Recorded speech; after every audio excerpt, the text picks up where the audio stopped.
Hello everyone, आप सभी का एक्सेल इन एजुकेशन चैनल में स्वागत है। यहाँ पर फ्रेंड्स हम तैयारी करते हैं यूजीसी नेट पेपर 1 के लिए और पेपर 2 एजुकेशन के लिए। तो पेपर 1 में अब आपकी जो दिसंबर में एग्ज़ाम होने वाला है उसके लिए ज़्यादा टाइम तो है नहीं, है ना। तो हम लोग कुछ ऐसे इंपॉर्टेंट टॉपिक्स को यहाँ डिस्कस करेंगे जो कि आने की संभावना है। पिछले 3 साल के पेपर मैंने देखे 2021, 22, 23 के, तो उनसे संबंधित जो टॉपिक्स निकल के आए कि अब किस तरह से क्वेश्चन पूछे जा सकते हैं, वो क्वेश्चन मैंने यहाँ पर लिए हैं। तो इन टॉपिक्स को एक बार ज़रूर देख लीजिएगा ताकि अगर मान लीजिए पेपर में आ भी जाते हैं तो आपके क्वेश्चन गलत ना हो, ठीक है। वीडियो में कम से कम 10 से ज़्यादा क्वेश्चन आपके यहाँ सॉल्व हो जाएंगे और सारी चीज़ें जो है आपको विद कॉन्सेप्ट यहाँ पर दी जा रही हैं, ठीक है। तो टेलीग्राम चैनल को ज्वाइन कर लें, वहाँ पर भी इंपॉर्टेंट चीज़ें आपको दी जाती हैं, फिर आप लोगों से मिस हो जाती हैं, ठीक है। तो PDF के लिए आप वहाँ पर ज्वाइन कर सकते हैं और साथ में इस चैनल को भी सब्सक्राइब कर लीजिए, ठीक है। और यहाँ पर हम कुछ टॉपिक्स को पढ़ेंगे और एक्सपेक्टेड MCQs, ठीक है। यहाँ पर आपका क्या होगा, क्विक रिवीजन भी हो जाएगा और साथ में जो क्वेश्चन आने की संभावना है वो भी जो है आपके यहाँ पे कवर हो जाएंगे। चलिए स्टार्ट करते हैं और वीडियो को पूरा देखिएगा, है ना। तो यहाँ पर देखिए LMS से संबंधित क्वेश्चन है। LMS लर्निंग मैनेजमेंट सिस्टम, काफ़ी सवाल यहाँ से पूछे जाते हैं। तो इसमें देखिए एक सवाल है, LMS के कौन कौन से उदाहरण हैं। अधिगम प्रबंधन प्रणाली लर्निंग मैनेजमेंट सिस्टम के कौन कौन से उदाहरण हैं। इसमें आपको डिफरेंट आपको यहाँ पे ऑप्शन दिए हैं, कहूत है, कैनवा है, मूडल है और पैडलेट, ठीक है। अब इसमें आपको ये छांटना है। तो ये देखिए LMS क्या है, पहले इसके बारे में थोड़ा सा जान लेते हैं। LMS क्या है, एक सॉफ्टवेयर एप्लीकेशन है जो कि एजुकेशनल कंटेंट को यहाँ पर प्रशासित, मतलब उसको मैनेजमेंट देखता है, ट्रैकिंग के लिए और डिस्ट्रीब्यूट करने के लिए क्या है, ये सॉफ्टवेयर एप्लीकेशन है। जो भी संगठन वगैरह हैं जहाँ पर कि जो ट्रेनिंग प्रोग्राम चलाए जाते हैं, तो इस तरह से प्रशिक्षण कार्यक्रम भी ये देता है, ई-लर्निंग पाठ्यक्रम और टीचिंग जो एक्टिविटी, मतलब टीचर्स को जो है ट्रेन करने के लिए जो भी एक्टिविटीज़ की जाती हैं उनको यहाँ पर LMS के द्वारा प्रोवाइड किया जाता है, ठीक है। तो एक तरह से क्या है, अधिगम प्रबंधन प्रणाली है और ये काफ़ी ब्रॉड एरिया में होता है, ठीक है। मतलब इसका जो क्षेत्र है बहुत ज़्यादा व्यापक है। तो यहाँ पर क्या क्या चीज़ें हो सकती हैं, जैसे कि कोर्स क्रिएशन, ठीक है, मतलब जो भी कोर्स है, कंटेंट है, उसको बनाना। असेसमेंट टूल्स होते हैं। प्रोग्रेस ट्रैकिंग, जो भी आपको प्रशिक्षण दिया जा रहा है, कितना अधिगम आपने किया, ठीक है, या ट्रेनिंग की बात करें, प्रशिक्षण की बात करें तो प्रोग्रेस ट्रैकिंग। यूज़र मैनेजमेंट, इस तरह से ये सारी चीज़ें यहाँ पर इसके द्वारा प्रोवाइड की जाती हैं, यहाँ पर ये सारी चीज़ें करवाई जाती हैं, ठीक है। इसके द्वारा चीज़ें ये होती हैं LMS के द्वारा। प्लेटफॉर्म कौन कौन से हो सकते हैं, इसके बारे में आगे पढ़ते हैं, ठीक है। कुछ प्लेटफॉर्म्स होते हैं जो यहाँ पर यूज़ किए जाते हैं। तो यहाँ पर सिंक्रोनस, एसिंक्रोनस दोनों तरह की सुविधा प्रदान की जाती है और सिंक्रोनस एलिमेंट को भी सपोर्ट करते हैं, जैसे कि वेबिनार्स वगैरह होते हैं, डिस्कशन फोरम होते हैं। तो इस तरह से यहाँ पे सिंक्रोनस मतलब जो आपका वाइस वर्सा कम्युनिकेशन होता है वो यहाँ पे चीज़ें होती हैं, ठीक है। तो इस तरह से ये यहाँ पर LMS में काफ़ी सारी चीज़ें होती हैं। अब हम लोग इस क्वेश्चन को जिस तरह से पूछ रहा है, ये चीज़ें आपको थोड़ा पता होना चाहिए। तो देखिए प्लेटफॉर्म के बारे में बात कर लेते हैं। तो इसमें कौन कौन से प्लेटफॉर्म होते हैं, जैसे कि मूडल क्या है, ओपन सोर्स LMS सिस्टम है जो अपनी फ्लेक्सिबिलिटी और कस्टमाइजेशन के लिए जाना जाता है, ठीक है। तो इस तरह से मूडल हो जाता है, ओपन सोर्स LMS प्रोग्राम है। ब्लैक बोर्ड क्या है, ये भी क्या है, commercial LMS with feature for course management and collaboration. तो पाठ्यक्रम प्रबंधन और सहयोग के लिए जो व्यापक रूप से सुविधा दी जानी चाहिए उसके लिए क्या है, कॉमर्शियल है यहाँ पे, ठीक है। ये कोर्स मैनेजमेंट और कोलैबोरेशन के लिए कॉमर्शियली इसको यूज़ किया जाता है, ठीक है। तो इस तरह से याद रखिएगा और ये क्वेश्चन आपके आए हुए हैं, इसीलिए वो सारे क्वेश्चन ना लेते हुए मैंने आपको ये टॉपिक बताना ज़्यादा बेहतर समझा कि चीज़ें आपको पता रहें। उसके बाद कैनवास होता है। कैनवास का मतलब क्या होता है, known for its user friendly interface and integration capability. यहाँ पर एक यूज़र्स के लिए मतलब एक उपयुक्त इंटरफेस दिया जाता है। मतलब कैनवास का मतलब जहाँ पर आप अपने हिसाब से चीज़ों को कर सकें, है ना। कैनवा मतलब क्या होता है, कैनवास जहाँ पे आप वैसे रंगने का काम करते हैं ना, अपनी तरह से अपनी कलाकृति को बना सकते हैं। तो वही है कि यहाँ पर इंटीग्रेशन कैपेबिलिटी, जो भी आपकी क्षमताएं हैं उनके अनुसार आप कैनवास में उतार सकते हैं, ठीक है। इसका मतलब ये हुआ। तो इस तरह से कुछ चीज़ें याद रखिएगा। और फिर होता है आपका गूगल क्लासरूम। तो इस तरह से ये LMS के कुछ प्लेटफॉर्म है। उसके बाद देख लीजिए कंटेंट क्रिएशन के लिए कौन कौन सी चीज़ें हैं, तो आर्टिकुलेट स्टोरी लाइन, ठीक है, स्पष्ट कहानी जिसको कहते हैं, इंटरैक्टिव और आकर्षक ई लर्निंग सामग्री के यहाँ पर कंटेंट को यहाँ बनाने की सुविधा देता है, ठीक है। तो ये हो जाता है आर्टिकुलेट स्टोरी लाइन, है ना। फिर एडोब, एडोब के बारे में भी क्वेश्चन आपका आया था, ठीक है। एडोब कैप्टिवेट, तो ये मल्टीमीडिया के साथ क्या है, प्रतिक्रियाशील ई लर्निंग कंटेंट के विकास को यहाँ पर बनाता है, सक्षम बनाता है, ठीक है ना। तो यहाँ पे ये सारे क्या हैं, कंटेंट क्रिएशन टूल्स हैं जो कि रिस्पॉन्स करता है किसको, एडोब जो कैप्टिवेटिव है, responsive e learning content with multimedia, multimedia के थ्रू यहाँ पर आप ये कंटेंट अपना बना सकते हो, ठीक है, एडोब के द्वारा।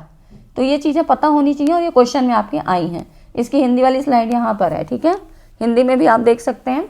आप देखिए कम्युनिकेशन एंड कोलैबोरेशन टूल, इसमें आपका जूम आ जाता है, Microsoft Teams, Google Meet. Microsoft Teams से संबंधित मैंने क्वेश्चन आपको करवाया था। अभी ये क्वेश्चन 2023 में जो जून का पेपर हुआ है उसमें भी यहाँ से क्वेश्चन आया है, ठीक है। माइक्रोसॉफ्ट टीम, गूगल मीट, यहाँ से क्वेश्चन आपके पूछे गए हैं। तो ये चीज़ें पता होनी चाहिए, सारी चीज़ें LMS के अंतर्गत आती हैं। तो जूम, माइक्रोसॉफ्ट टीम्स और गूगल मीट क्या है, वीडियो कॉन्फ्रेंसिंग टूल्स हैं integrated for live virtual classes and discussion, ठीक है। जहाँ पे वीडियो कॉन्फ्रेंसिंग की बात होगी आप यहाँ पर यूज़ करोगे, जैसे कि कोविड के दौरान जूम क्लासेस आपकी होती थी, है ना। तो जो लोग भी ऑनलाइन पढ़ रहे होंगे उन्होंने यूज़ किया होगा। तो इस तरह से उसके बाद देखें डिस्कशन फोरम क्या है, built in tools with in the LMS और external platform for asynchronous communication, ठीक है। ये क्या है, एसिंक्रोनस, यहाँ पर कम्युनिकेशन के लिए यूज़ करते हैं LMS, बाहरी प्लेटफॉर्म के भीतर अंतर्निहित उपकरण, है ना। अब मूल्यांकन और उसके बाद असेसमेंट और क्विज टूल्स कौन से हैं, क्विजलेट, जैसा कि नाम है इससे पता लग जाएगा आपको कि क्विज के लिए है। A platform for creating and sharing quizzes and study material, ठीक है, क्विजेस के लिए हो गया। H5P क्या है, ओपन सोर्स टूल है for creating interactive content including quizzes, ठीक है। तो ये भी क्या हो गया आपका जो है क्विज और असेसमेंट के लिए है ना।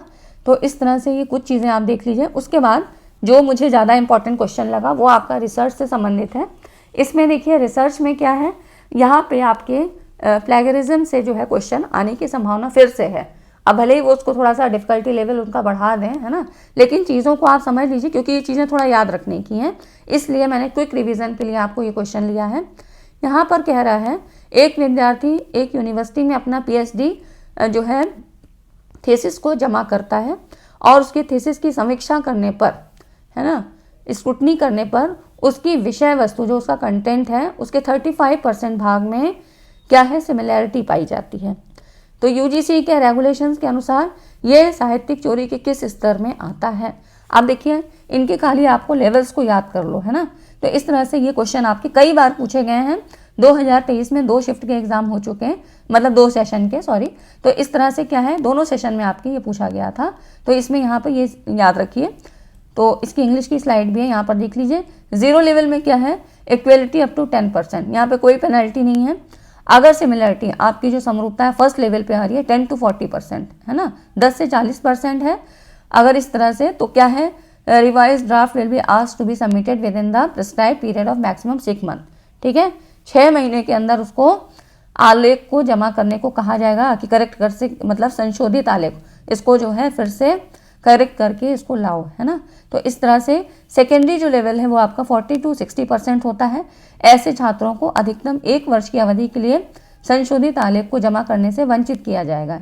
1 साल के जो है 1 साल तक का टाइम पीरियड उसको दिया जाएगा और डिबार्ड किया जाएगा, है ना। फिर थर्ड लेवल आपका आता है, देखिए 0 से शुरू है ना, तो 0, 1, 2, 3 इस तरह से याद रखिएगा। ये परसेंटेज याद रखिएगा और उसको सजा कौन सी दी जाएगी इसको याद रखिएगा, ठीक है। थर्ड लेवल में क्या है, 60% से अधिक सिमिलैरिटीज है। ऐसे छात्रों के कार्यक्रम का पंजीकरण, रजिस्ट्रेशन ही रद्द कर दिया जाएगा, है ना। तो ये कुछ सिमिलैरिटीज थी जिनको आपको प्लेगरिज्म के अंदर ये पता होनी चाहिए, है ना। और इससे संबंधित मैंने वीडियो भी बना रखा है, अगर आपके पास टाइम है आप देखना चाहते हैं तो उसको भी देख लीजिए, क्योंकि यहाँ से देखिए टाइप्स ऑफ प्लेगरिज्म, आपका लेवल्स तो पूछा ही जाता है, पेनल्टी कौन कौन सी है ये पूछी जाती हैं, ठीक है। इसके अलावा जो आपके एब्रीविएशन होते हैं ना वो जरूर पूछे जाते हैं। एक आध क्वेश्चन आपका किसी भी शिफ्ट में वो भी आ सकता है। तो 2 नंबर आपकी क्या है, खाली आप एक बार देख लीजिए, बहुत इजी वे में याद हो जाएंगे। तो उसकी भी वीडियो है, एब्रीविएशन इन रिसर्च करके है, उसको आप देख लीजिएगा, सर्च करिएगा।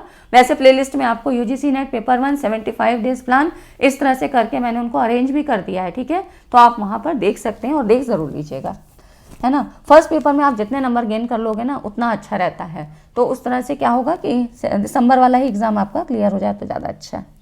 अब देखिए इसमें कह रहा है quantitative method philosophy of come under the, मात्रात्मक विधियां किस दर्शन के अंतर्गत आती हैं, है ना। अब इसमें क्या होता है, बहुत ज़्यादा टफ क्वेश्चन नहीं है, लेकिन आपका कॉन्सेप्ट क्लियर रहे। कॉन्सेप्ट क्लियर कराने के लिए आपको क्या है कि चीज़ें थोड़ा सा आपको एक बार रिवाइज कर लो। अब इसमें देखिए क्या है, यहाँ पे आपको पूछ रहा है रचनावाद, कंस्ट्रक्टिविज्म, फिर इंटरप्रेटिविज्म, व्याख्यात्मकवाद, पॉजिटिविज्म और सिम्बोलिज्म। तो मात्रात्मक विधियों की बात हो रही है, क्वांटिटेटिव मेथड्स की, है ना। अब इसमें क्या है, ये प्रत्यक्षवाद में आती है। पॉजिटिविज्म और पोस्ट पॉजिटिविज्म अप्रोच को हम समझ लेते हैं, ठीक है, ये क्या होती हैं। यहाँ पर देख लीजिए पॉजिटिविज्म क्या है। यहाँ पर जो ये होता है, पॉजिटिविज्म एम्फेसाइज एम्पिरिकल ऑब्जर्वेशन, मतलब यहाँ पर ऑब्जर्वेशन होता है and scientific methods in research aiming for objective knowledge. तो इसमें क्या हो जाएगा, जो पॉजिटिविटी अप्रोच है आपकी, यहाँ पर इसमें क्या होगा, ऑब्जर्वेशन होगा और साइंटिफिक मेथड को यूज़ करेंगे, ठीक है। वस्तुनिष्ठ परीक्षण होगा, मतलब यहाँ पर ऑब्जेक्टिव नॉलेज होगा, यहाँ पर कोई बायस नहीं, मतलब पक्षपात नहीं हो सकता है, ठीक है। जो होगा वो आपका क्वांटिटेटिव, यहाँ संख्यात्मक जो है आंकड़े आपके लिए जाएंगे, बिल्कुल टू दी पॉइंट हर चीज़ होगी। कोई यहाँ पर पक्षपात वाली बात नहीं होगी कि रिसर्चर अपने हिसाब से कुछ भी उसमें मैनिपुलेशन कर ले, ठीक है। तो इस तरह से क्या होगा, अनुभवजन्य अवलोकन होगा, एम्पिरिकल ऑब्जर्वेशन होगा और वैज्ञानिक तरीकों पर ये जोर देता है कौन, प्रत्यक्षवाद, जिसको हम पॉजिटिविज्म कहते हैं, ठीक है। तो यहाँ पर अगर हम बात करें तो यहाँ पर ऑब्जेक्टिविटी होती है, ठीक है, वस्तुनिष्ठता होती है। वस्तुनिष्ठता मतलब प्योर, एकदम सही, जो है वो है ना। जैसे कि एमसीक्यू आप जब करते हो तो क्या होता है, ऑब्जेक्टिव क्वेश्चन आपके सामने होते हैं, और ऐसे टाइप में क्या होता है, आपको अपने हिसाब से लिखना है। मुझे लिखने को कहा जाएगा, मैं अपने अकॉर्डिंग लिखूंगी, आप अपने हिसाब से, आपके फ्रेंड अपने हिसाब से, है ना। अब वो क्या होगा, वहाँ टीचर जो भी आपका एग्जामिनर है वो उस पर डिपेंड करेगा कि वो किसको क्या सही देता है ना, कैसे नंबर देता है। लेकिन ऑब्जेक्टिविटी में क्या होता है, जो है, जो सही है वो सही है, जो गलत है वो गलत है, ठीक है। ये हो जाती है ऑब्जेक्टिव, जो कि साइंटिफिक मेथड के अंतर्गत है। इसके विपरीत जो पोस्ट पॉजिटिविज्म है, यहाँ पर इन्फ्लुएंस ऑफ वैल्यूज, यहाँ पर क्या होगा, इसमें अधिक लचीला और व्याख्यात्मक दृष्टिकोण, यहाँ पर आप मतलब रिसर्चर अपने हिसाब से व्याख्या करके बता सकता है। सब्जेक्टिविटी इन्वॉल्व होगी, ठीक है, पक्षपात भी हो सकता है, अगर उसका कोई जानने वाला है तो पक्षपात की भी भावना आ सकती है। Advocating for a more flexible and, मतलब यहाँ पर मूल्यों की बात होती है, संदर्भ की बात होती है, व्यक्तिपरकता, सब्जेक्टिविटी के प्रभाव को स्वीकार किया जाता है ना। एक एग्जाम्पल लेके बता देते हैं, जैसे कि अगर मैं आपसे कहूँ कि क्या जो नई टीचिंग मेथड जो आप ये भी मतलब जितने भी डिजिटली मोड पे आप कर रहे हो, तो क्या ये स्टूडेंट की एकेडमिक परफॉर्मेंस को इम्प्रूव करेगा। तो पॉजिटिविस्टिक अप्रोच क्या कहेगा, प्रत्यक्षवादक जो है यहाँ पर क्या करेगा, ये कंट्रोल्ड एक्सपेरिमेंट करेगा, ठीक है। स्टूडेंट्स का हर चीज़ टेस्ट स्कोर मेज़र करेगा, मतलब पहले भी करेगा, बाद में भी करेगा। मतलब ये चीज़ जब आपको परीक्षण के लिए कहा जाएगा तो वो पहले भी उसका ऑब्जर्वेशन लेगा, रिजल्ट को उसके लेगा, जो भी टेस्ट आएगा, बाद में भी कि इस तरह से हम इस तरह पढ़ाई करा रहे हैं, उसके बाद उसमें परफॉर्मेंस में कितना अंतर आया, ठीक है। तो इस तरह से क्या है, वो हर चीज़ अपना रूल्स रेगुलेशन के साथ कर रहा है, वहाँ पर कोई भी बायस नहीं है। क्वान्टिटेटिव डाटा होगा, है ना, और इस तरह से क्या होगा, एक ऑब्जेक्टिव कंक्लूजन उसका निकलेगा, मतलब उसने सारी चीज़ें संख्यात्मक आंकड़ों के द्वारा हमारे सामने रख दिया, उसमें कोई भी गुंजाइश नहीं है कि पक्षपात वाली बात आ जाए। लेकिन पोस्ट पॉजिटिविज्म अप्रोच में क्या होगा, सब्जेक्टिविटी इन्वॉल्व होती है, यहाँ पर अदर फैक्टर्स भी इन्वॉल्व होते हैं, जैसे कि स्टूडेंट का मोटिवेशन, वो कितना लर्निंग के लिए जो है प्रेरित है, सोशल, उसका जो बैकग्राउंड है, सोशल इकोनॉमिक बैकग्राउंड उसका क्या है, ठीक है। ये सारी चीज़ें भी एकेडमिक परफॉर्मेंस को यहाँ पर क्या करेंगी, प्रभावित करेंगी। तो ये मान के चलता है पोस्ट पॉजिटिविज्म अप्रोच, है ना। तो यहाँ पर इंडिविजुअलिटी के प्रभाव को स्वीकार किया जाता है, ठीक है। तो इस तरह से ये क्या हो गया, मिक्स्ड मेथड अप्रोच को यूज़ करेगा। क्वांटिटेटिव डाटा, मतलब इसके द्वारा वो टेस्ट स्कोर भी लेगा, और साथ में क्वालिटेटिव डाटा को भी यहाँ पर, जैसे कि इंटरव्यू से पूछना, बच्चों की हर एक्टिविटीज़ को ध्यान देना, तो ये सारी चीज़ें भी देखेगा कि उसका परिवेश क्या है, उसके घर परिवार में कैसा क्या है ना, ये सारी चीज़ें भी देखेगा। तो क्वालिटेटिव क्वांटिटेटिव दोनों अप्रोच यहाँ पे काम करेंगे। इतनी चीज़ें समझ में आ गई तो वीडियो को लाइक ज़रूर कर दीजिए, क्योंकि यहाँ पर मैंने इसीलिए ये वीडियो बनाई ताकि आपको चीज़ें समझ में आ जाएँ और कुछ चीज़ें अगर आपकी बच रही हैं तो वो रिवाइज हो जाए, है ना। वीडियो को लाइक कर दीजिएगा। अब देखिए यहाँ पर आपका इवेल्युएशन से एक क्वेश्चन आता ज़रूर है। इसमें कह रहा है which of the following are the example of authentic assessment. ये आपका क्वेश्चन आया हुआ था, ठीक है। और इसी से संबंधित क्वेश्चन हम लोग और भी वहाँ पर पढ़ लेते हैं। आपके जो पिछले परीक्षा हुई थी जून वाली 2023 की, उसमें ये क्वेश्चन आपका आया था ऑथेंटिक असेसमेंट होता क्या है, इसके बारे में बात करें, जिसको कहते हैं प्रमाणिक मूल्यांकन। ये छात्रों के कौशल और समझ का मूल्यांकन करने के लिए क्या है, रियल वर्क टास्क यहाँ पर लिया जाता है, ठीक है। तो जो भी वास्तविक दुनिया के जो भी टास्क होंगे उनका यहाँ पर मूल्यांकन किया जाता है। इट इन्वॉल्व प्रैक्टिकल एप्लीकेशन, यहाँ पर जो व्यवहारिक रूप से चीज़ें करवाई जाती हैं उनका, प्रोजेक्ट्स, सिनेरियोज, है ना, providing a more holistic view of their abilities compare to traditional. मतलब एक क्या होता था कि जो पारंपरिक एग्जाम होता था उसमें आपकी परीक्षा ले ली, नंबर मिल गए, ठीक है। उसमें यहाँ पर कोई मतलब नहीं है कि बच्चे की एबिलिटीज़ क्या है और वो कितना सक्षम है, कितना चीज़ों को कर सकता है अपने अकॉर्डिंग। और एक क्या होता है, हमने एक और क्या पढ़ा है, ZPD, है ना, जोन ऑफ प्रॉक्सिमल डेवलपमेंट, है ना। तो ये सारी चीज़ें यहाँ पे क्या होती हैं, ऑथेंटिक असेसमेंट में यहाँ देखी जाती है ना। व्यवहारिक अनुप्रयोग जो कि प्रैक्टिकल, जो कि रियल लाइफ में अगर उसको कोई टास्क दे दिया जाए, उसके सामने कोई डिफिकल्टी आ जाए तो वो किस तरह से हैंडल करेगा, ये सारी चीज़ें ऑथेंटिक असेसमेंट में देखी जाती हैं, ठीक है। तो इस तरह से क्या है, वास्तविक दुनिया की स्थितियों और समस्याओं की यहाँ पर मापने का एक तरीका कि छात्र भिन्न संदर्भों और परिदृश्यों में अपने ज्ञान और स्किल को कितनी अच्छी तरह से यहाँ पर उसको रख सकते हैं और उसका आउटपुट हमें कैसे मिल सकता है, ठीक है। तो ये आप पढ़ सकते हैं यहाँ पर। इसके अलावा देखिए और आपसे क्या क्वेश्चन बन सकते हैं, इसमें देखिए इप्सेटिव इवेल्युएशन, इप्सेटिव इवेल्युएशन से भी क्वेश्चन आपका आया था। तो इसमें भी अब आपको इसके बारे में भी थोड़ा पता होना चाहिए, है ना। 1-2 शिफ्ट में इसके बारे में भी पूछा गया है। तो देखिए यहाँ पर क्या होता है, इप्सेटिव इवेल्युएशन में ये क्या होता है, व्यक्ति के मतलब खुद की इंडिविजुअल की परफॉर्मेंस और प्रोग्रेस को चेक किया जाता है on previous achievement rather than in comparison to other. यहाँ पे किसी दूसरे के साथ तुलना नहीं की जाती है ना। यहाँ पर क्या होता है, जो बच्चे की परफॉर्मेंस हम अभी चेक कर रहे हैं वो उसके जो पहले जो भी उसने टेस्ट किया या जो भी उसका रिजल्ट था उसके आधार पर देखा जाता है कि बच्चे ने कितनी प्रोग्रेस की। तो इस तरह से ये अपनी पिछली उपलब्धियों के आधार पर इसका इवेल्युएशन किया जाता है। यहाँ पर कोई दूसरा उसके कंपटीशन में नहीं रहता है, ठीक है। तो किसी व्यक्ति का प्रदर्शन या प्रगति का आकलन दूसरों की तुलना के बजाय अपनी पिछली जो अचीवमेंट थी उसके आधार पर किया जाता है। तो प्राइमरी फोकस क्या हो गया इसका, assessing individual based on their personal progress, है ना। तो इस तरह से अपनी जो पर्सनल प्रोग्रेस है उसके आधार पर इंडिविजुअल, हर व्यक्ति का अपना जो प्रोग्रेस है उसका यहाँ पर इवेल्युएशन किया जाता है, ठीक है। अब देखिए तो इसमें जो सबसे ज़्यादा इम्पॉर्टेंट टर्म्स क्या आएगा इप्सेटिव इवेल्युएशन के पीछे, तो इसमें देखिए सेल्फ रेफरेंस्ड, है ना। अगर जैसे आपने अभी तक कितने सारे टेस्ट पढ़े तो जिसमें आपका आता था norm reference, criteria reference, self peer reference, है ना।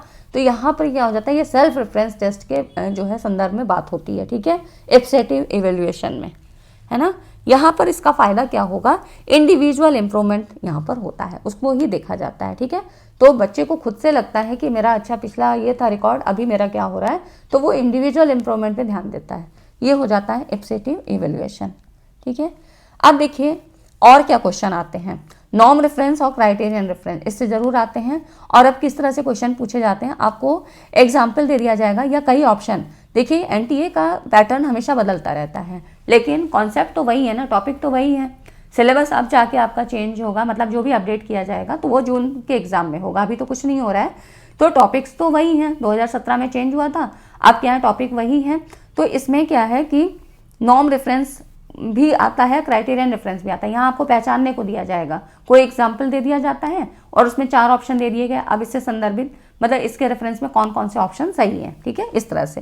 तो नॉर्म रेफरेंस टेस्ट क्या होता है, यहाँ पर अगर हम बात करें मानक संदर्भित परीक्षण, norm reference compares an individual performance to a larger group. यहाँ पर व्यक्ति के जो प्रदर्शन की तुलना है बड़े समूह से की जाती है, जो कि एक क्या है रैंकिंग प्रदान करेगा। जब बड़ा ग्रुप है और उसमें हम उस इंडिविजुअल की यहाँ रैंकिंग देखना चाह रहे हैं, तो ज़रूर कोई फर्स्ट पे होगा, कोई सेकंड होगा, थर्ड पे होगा, इस तरह से टॉप 5, टॉप 10, जितना भी बड़ा ग्रुप है आप उस तरह से यहाँ पर बना सकते हो, है ना। तो इस तरह से प्रोवाइडिंग ए रिलेटिव रैंकिंग, तो ये क्या है, एक रैंकिंग प्रदान करता है।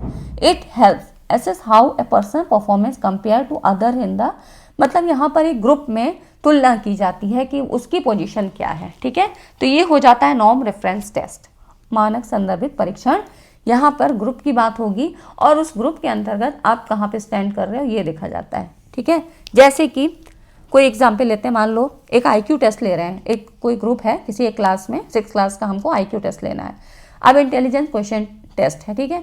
तो यहाँ पर एक ग्रुप में हम ले रहे हैं, उसका एक एज ग्रुप है, वो एक क्लास है, पर्टिकुलर क्लास में हम ले रहे हैं, वहाँ बहुत सारे बच्चे हैं, 15-20 बच्चे हैं। तो इस तरह से क्या होगा, एक पर्टिकुलर बच्चे का जब हमें रिजल्ट देखेंगे, स्कोर देखेंगे, तो वहाँ पर एक ग्रुप में हम बात कर रहे हैं ना, उस बच्चे का कितना स्कोर आ रहा है, वो किस पोजीशन पे है। तो ये हो जाता है norm reference test. Criterion reference test क्या होता है, criterion reference test evaluates an individual performance against specific criteria और स्टैंडर्ड्स, ठीक है। मतलब यहाँ पर किसी व्यक्ति के प्रदर्शन का दूसरों से तुलना किए बिना विशिष्ट मानदंड को या जो भी नॉर्म से उसके विरुद्ध मूल्यांकन करता है। मतलब यहाँ पर किसी दूसरे से नहीं कंपैरिजन हो रहा, जैसे वहाँ पे क्या था, ग्रुप में हो रहा था, ठीक है। यहाँ पे खाली इंडिविजुअल की बात की जाती है, इंडिविजुअल परफॉर्मेंस, है ना, अगेंस्ट स्पेसिफिक क्राइटेरिया और स्टैंडर्ड। जैसे कि जब आप ऐसे समझो कि जैसे क्राइटेरियन रेफरेंस में क्या होता है, जब आप DL बनवाने जाते हो तो आपका टेस्ट होता है, रिटन टेस्ट होता है, ड्राइविंग टेस्ट होता है। तो वहाँ पर यही देखा जाता है ना कि आपको गाड़ी चलाना आता है या नहीं आता है। 4 व्हीलर का हमने बना तो दिया, लेकिन आता है कि नहीं आता है ना। तो इस तरह से टेस्ट होते हैं जिसमें आपको ये भी नॉलेज देखा जाता है, आपको सड़क के ट्रैफिक रूल्स के बारे में पता है नहीं पता है ना, इसी तरह का तो टेस्ट होता है कुछ। तो और फिर आपका वहाँ देखा जाता है कि आपको क्या शायद 8 के शेप में ऐसे चलवा के देखा जाता है ना, ऐसा कुछ होता है। तो इस तरह से ये क्या होता है, आपकी स्किल्स और नॉलेज को चेक करने के लिए होता है। ये हो जाता है क्राइटेरियन रेफरेंस टेस्ट, है ना। ये इस बात पर फोकस करता है कि परीक्षार्थी ने किसी विशेष कौशल या ज्ञान क्षेत्र में कितनी एक्सपर्टीज हासिल की है, कितनी मास्टरी यहाँ पर उसको आती है ना। तो ये हो जाता है क्राइटेरियन रेफरेंस टेस्ट। अब याद रहेगा आपको, है ना, एग्जाम्पल के थ्रू समझने से चीज़ें बहुत आसान हो जाती हैं, इसलिए आपको ये सारी चीज़ें आप जो है रिवाइज भी हो गई होंगी, पढ़ी तो हैं आपने, है ना। उसके बाद देखिए जो अगला क्वेश्चन है, इसमें क्या है, निम्नलिखित में से कौन सा सस्टेनेबल डेवलपमेंट गोल्स को पर्टेन्स टू क्लाइमेट एक्शन, कौन सा सतत विकास लक्ष्य जलवायु संबंधी कार्रवाई से संबंधित है। SDG MDG इनसे संबंधित मैंने वीडियो बना रखी है और समझाया है पूरा। तो अब इसमें तो आइडिया लगाना मुश्किल है कि कौन सा किस कब पूछा जाएगा, है ना। तो इससे सवाल आपका आता है, एक सवाल आपका जरूर आएगा। SDG MDG को यहाँ पर रिवाइज कर लीजिएगा, ठीक है। जितने नंबर हैं 17 लक्ष्य थे, तो उनको आप पढ़ लीजिएगा। इसमें जो इसका राइट आंसर है ना SDG 13 है, ठीक है। जलवायु परिवर्तन से क्या था आपका SDG 13। कभी आपसे ऐसे भी पूछा जाता है कि कौन सा SDG शिक्षा से संबंधित था, है ना, इस तरह से भी रिलेट करके भी पूछा जाता है। तो उनको एक बार रिवाइज करके जाइएगा ताकि गलत ना हो आपके क्वेश्चन, है ना। अब उसके बाद देखिए जो अगला क्वेश्चन है, इसमें हम बात करते हैं। यहाँ पे ये कह रहा है 2 या 2 से अधिक व्यक्तियों के बीच जो कम्युनिकेशन है वो किसका उदाहरण है। जबकि एक ही व्यक्ति के अधीन कार्य कर रहे हों, तो 2 या 2 से अधिक व्यक्तियों के बीच संप्रेषण एक ही व्यक्ति के अधीन कार्य कर रहे हो, किसका उदाहरण है। मतलब इसको इंग्लिश में समझिए, ठीक है। हिंदी में क्या होता है, ट्रांसलेशन होता है तो वो सही से क्लियरिफाई नहीं होता है। वहाँ पर भी एग्जामिनेशन हॉल में भी आप यही करना, अगर लगे कि हिंदी में क्या है वो गूगल ट्रांसलेट कर देते हैं, नहीं समझ में आ रहा है तो इंग्लिश वाला ही करिएगा और उसी के अकॉर्डिंग ऑप्शन दीजिएगा, तभी आपका आंसर सही होगा और इंग्लिश ही वाला माना जाता है ना। द कम्युनिकेशन बिटवीन 2 और more person who are subordinate working under more the same person, है ना, इज एन एग्जाम्पल। मतलब 2 या अधिक व्यक्तियों के बीच कम्युनिकेशन हो रहा है जबकि एक ही व्यक्ति के अधीन वो कार्य करते हैं, तो किसका उदाहरण होता है, ये हो जाता है आपका लेटरल कम्युनिकेशन, ठीक है। डायगोनल आपका क्या होता है, इस तरह से होता है ना, जिसको कहते हैं डाउनवर्ड अपवर्ड। ये सब क्या है, डाउनवर्ड में नीचे होगा, कोई हायर अथॉरिटी है वो अपने नीचे वालों से भी बात कर सकता है। अपवर्ड में क्या होगा कि कोई जैसे कि नीचे पोस्ट पे हैं तो वो अपने से हायर अथॉरिटी से कैसे बात कर सकते हैं, ठीक है। टाइप्स ऑफ कम्युनिकेशन, कम्युनिकेशन की एक पूरी वीडियो मैंने आपको बना के दी थी, उसमें सारे इंपॉर्टेंट टॉपिक्स हैं, तो आप उनको देख लीजिए। Types of communication, barriers of communication से सवाल आपका आएगा ज़रूर, ठीक है। तो इस तरह से ये आ जाता है आपका लेटरल कम्युनिकेशन के अंतर्गत। यहाँ पर क्या है, दो या अधिक व्यक्तियों के बीच बात हो रही है और एक ही व्यक्ति के यहाँ पर मतलब सेम लेवल पर है, तो इस तरह से ये क्या है, लेटरल कम्युनिकेशन हो जाता है। ठीक है, एक ही व्यक्ति के अधीन कार्य कर रहे हैं ना। तो इसको मैंने सारे एग्जाम्पल आपको बताए हैं, कम्युनिकेशन वाली वीडियो देख लीजिएगा। ठीक है, यहाँ पर हम पूरी चीज़ें नहीं कवर कर रहे हैं क्योंकि बहुत सारी वीडियो मतलब बड़ी हो जाएगी, है ना, लंबी हो जाएगी। अब देखिए यहाँ पर इस तरह से मैचिंग करने को आते हैं और कुछ ही आपके जो संबंधित अधिनियम है या अनुच्छेद मतलब, तो यहाँ पर ये सवाल पूछा जाता है, कुछ आपके पर्यावरण से संबंधित हैं और कुछ आपके शिक्षा संबंधित जितने भी अनुच्छेद हैं। तो इसकी भी वीडियो मैंने बना रखी है, यूजीसी नेट पेपर 1 में आप एक बार स्क्रॉल कर लीजिएगा प्लेलिस्ट में, उसमें आपको ये मिल जाएगी। ठीक है, इनमें कुछ भी चेंज नहीं हुआ है, वैसे ही है, तो इसको दोबारा से लेने का कोई मतलब नहीं है। यहाँ पर मैं आपको बता दे रही हूँ कि ये किस तरह से क्वेश्चन, ये 2021-22 में क्वेश्चन आया है। तो इसमें देखिए अनुच्छेद 29(1) है, तो ये आपका जो संबंधित है किससे, शैक्षिक संस्थानों में अवसर की समानता, ये आपका इससे संबंधित हो जाता है। अनुच्छेद 19(1)(a) है, जो 19(1)(a) है, ये सूचना का अधिकार अधिनियम से है। ठीक है, ये इससे संबंधित हो गया। ठीक, और आपका ये इससे संबंधित हो गया। फिर है अनुच्छेद 239, ये क्या है, ये आपका फोर्स से केंद्र सरकार के उत्तरदायित्व के अंतर्गत आने वाली संघ राज्य क्षेत्र में शिक्षा। तो इस वीडियो को आप लोग देख लीजिएगा एक बार, क्योंकि 2 नंबर का क्वेश्चन होता है और आपको कुछ चीज़ें जैसे कि पर्यावरण में आपके 48 अनुच्छेद पूछा जाता है जो राष्ट्र से संबंधित है। मैं आपको थोड़ी थोड़ी चीज़ें आपको हिंट दे देती हूँ। 51A पूछा जाता है, वो आपका क्या है, जो व्यक्तियों से संबंधित है कि आप पर्यावरण की सुरक्षा कैसे करोगे, है ना। तो इस तरह से मैंने आपको कई चीज़ें करवा रखी हैं, आप उन वीडियोस को देख लीजिए एक बार, है ना। अनुच्छेद 239 ये हो गया आपका। फिर अनुच्छेद 21A ये वाला आता है ना, ये क्या है, अनिवार्य शिक्षा से है। ठीक है, 6 से ये जरूर आता है, ये आपका पूछा जाता है। तो इस तरह से 21A ये आपका 6 से 14 वर्ष के बच्चों के लिए मुफ्त और अनिवार्य शिक्षा से संबंधित है। ठीक है, तो ये चीज़ें आपकी इससे हो जाती हैं।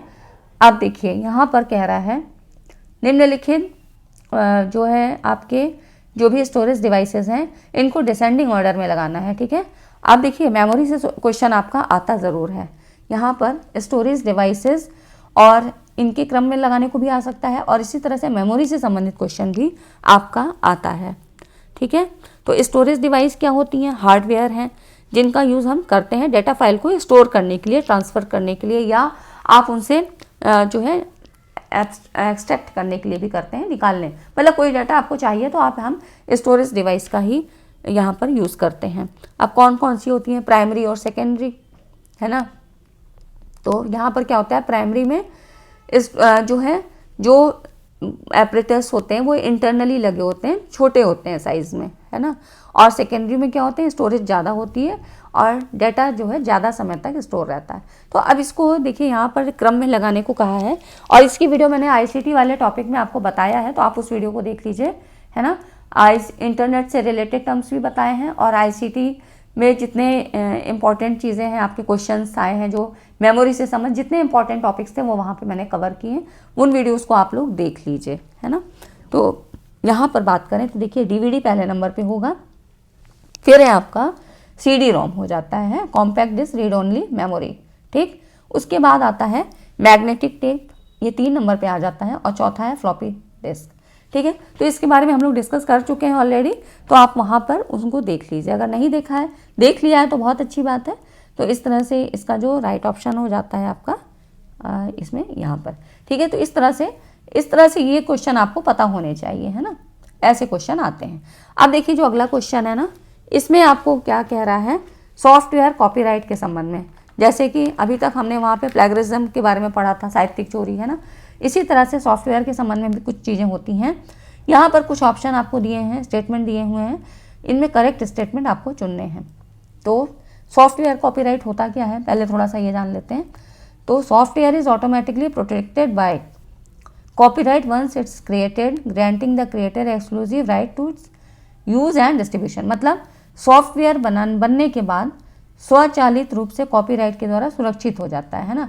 कॉपीराइट के द्वारा क्या होता है, यहाँ पर कोई उसको मतलब नुकसान नहीं होता है, सुरक्षित हो जाता है, जिससे कि जो निर्माता है, जो कि मतलब इसका ओनर है, इसके उपयोग और वितरण का उसको अधिकार मिल जाता है। ठीक है, रजिस्ट्रेशन की आवश्यकता यहाँ पर नहीं होती है, but it provides additional legal benefits, लेकिन ये अतिरिक्त कानूनी लाभ जो है प्रदान करता है। तो इस तरह से क्या होता है, जो सॉफ्टवेयर कॉपीराइट है इसमें क्या क्या चीज़ें होती हैं, मौलिक सॉफ्टवेयर के साथ प्रदान किए गए प्रोडक्ट की का उपयोग, ठीक है, और लाइसेंस करार पर हस्ताक्षर, एक लाइसेंस आपको दिया जाना है, वहाँ पर साइन होता है, मूक पैकेजिंग पर होलोग्राम्स का प्रयोग, और उसके बाद डॉगल का गैर कानूनी उपयोग को रोकने के लिए डॉगल का उपयोग करना। ये सारे ऑप्शन आपके यहाँ दिए हुए हैं और ये सारे आपके राइट हैं। तो ABCD, ठीक है, यहाँ पर ये जो है, हाँ ये आपका ऑप्शन, यहाँ पर सारी ही चीज़ें सही हैं, है ना, ये आपका राइट ऑप्शन हो जाता है, ठीक है। तो इस तरह से ये क्वेश्चन आपका हो जाता है, और ये कुछ इंपॉर्टेंट क्वेश्चन थे। तो आज की वीडियो में इतना ही, मिलते हैं अगली वीडियो में, जो आपका जो है जितने भी इम्पॉर्टेंट और टॉपिक हो सकते हैं वो आपको नहीं समझ में आ रहे हैं तो आप लोग कमेंट भी कर सकते हैं, और इस तरह से ये क्वेश्चन आप देख लीजिए, जो भी टॉपिक मैंने अभी आपको बताए हैं उनको एक बार ज़रूर रिवाइज कर लीजिएगा, क्योंकि क्वेश्चन आएंगे ज़रूर, ठीक है। तो वीडियो अच्छी लगी हो तो वीडियो को लाइक एंड शेयर ज़रूर कर दीजिएगा, और मिलते हैं अगली वीडियो में। और आप सभी को आपके अपकमिंग एग्जाम के लिए ऑल द बेस्ट। सभी लोग बिल्कुल पीसफुली, एकदम आराम से, अपने हेल्थ का भी ध्यान रखते हुए, क्योंकि ठंड इधर बढ़ गई है, तो आप अपनी सुविधा, अपनी मतलब हेल्थ का ध्यान रखते हुए और अपनी तैयारी को अपना रखिए, और कोई भी टेंशन नहीं लेना है, ठीक है। तो इस तरह से मिलते हैं अगली वीडियो में, तब तक के लिए धन्यवाद। चैनल पे बने रहिए और लाइक एंड सब्सक्राइब कर दीजिएगा, शेयर कर दीजिएगा। Thanks for watching.